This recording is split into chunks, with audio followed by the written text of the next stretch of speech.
Over 64,000 drug overdose deaths. In 2016, Vermont saw 106 deaths from opioid-related overdoses. During a phone call with Mexican President Peña Nieto in 2017, President Trump called New Hampshire a drug-infested den. And on Monday, the president returned to the Granite State to speak about the opioid epidemic.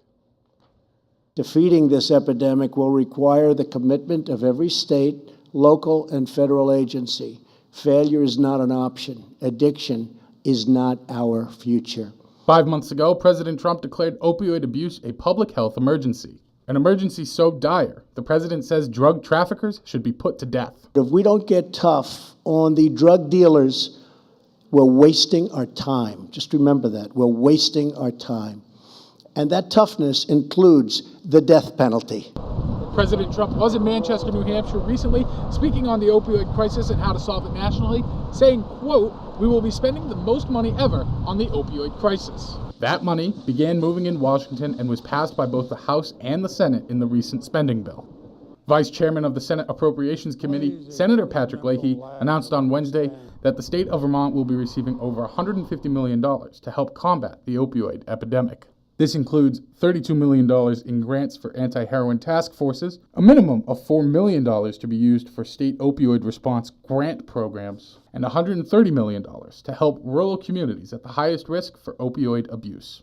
I think that there should be money put into treatment, but there also should be money put into prevention as well.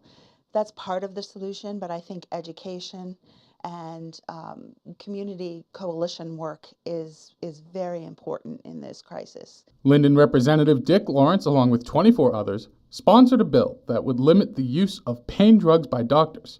This bill has since died in committee. In addition, we're trying to look at alternative therapies like acupuncture and meditation.